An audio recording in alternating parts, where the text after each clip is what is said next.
morning. I hope you and all the gentlemen on campus and the ladies are well. Can you talk a little bit about building your program and continuing to carry wood and chop water, and guys are getting an education, and the wins and the victories sooner or later they will come because they're part of the deal. Well, we're gonna keep chopping wood, carrying water there, Mr. Hill. We understand it's a process. And like I tell people all the time, you're going through this storm and it's a bad taste in the mouth.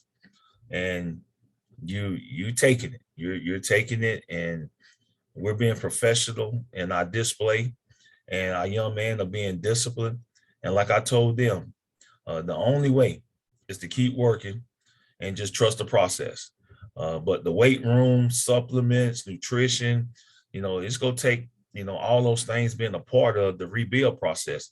When you take and sign young guys, you take guys out of high school, you have to develop those guys. And the weight room is a part of that development. Nutrition is a part of that development. Supplements are a part of that development. And to get these guys bigger and stronger and faster, and they're going to grow up. They're not going to be 17 and 18-year-old the whole time they're in college. They're going to eventually grow up a little bit, get a little bit bigger, get a little bit stronger. But we're playing a lot of guys and getting the experience. There's no substitute for experience in this game.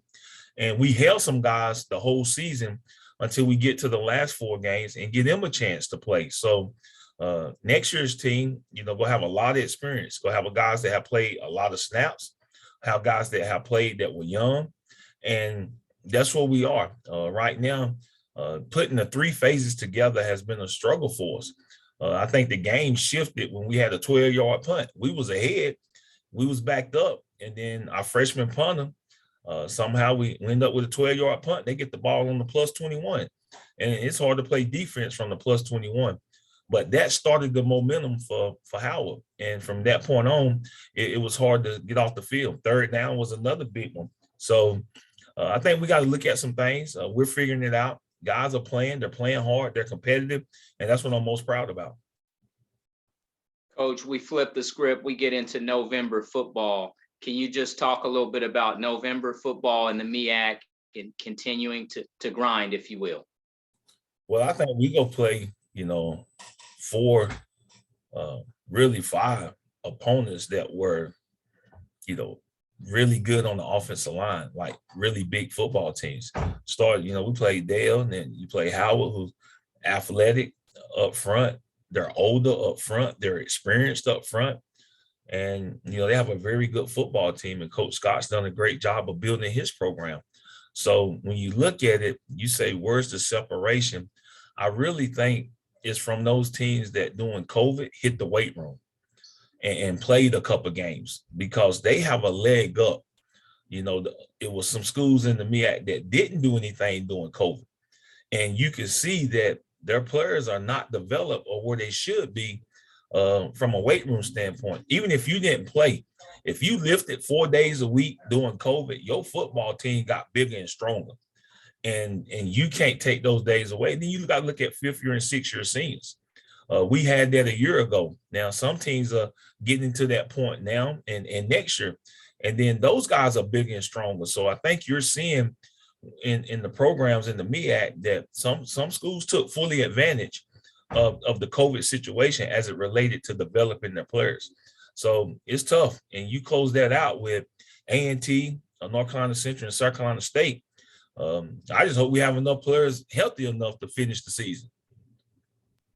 Coach, the Aggies, Aggie Pride, North Carolina A&T, Coach Sam Washington, defending Celebration Bowl champions in the past, not last year, but just talk a little bit about that former Meac HBCU powerhouse, and when you line up against the Aggies on Saturday, what you envision. Well, first of all, I'd like to send my condolences to Coach Washington.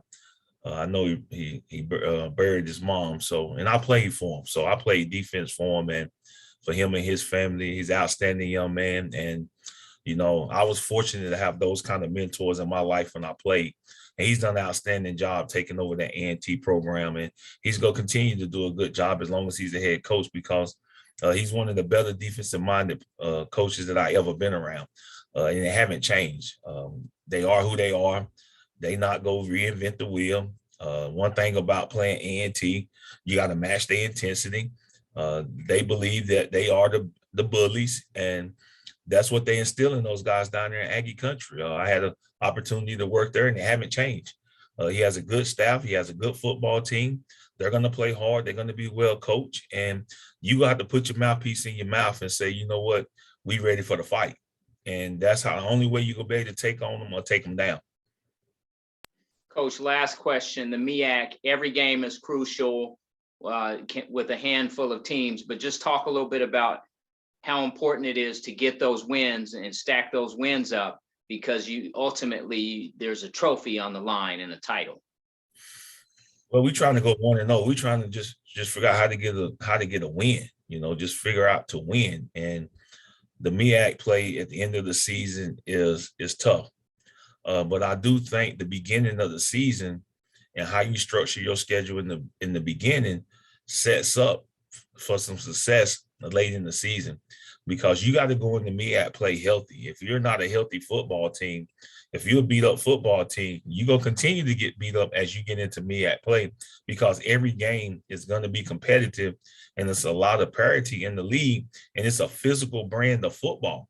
I don't think people give us enough credit for how physical the brand of football is in the Meac. It ain't sexy. Yeah, some teams run RPO, but at the end of the day, the O lines and the D lines are where a Meac play is going to be decided.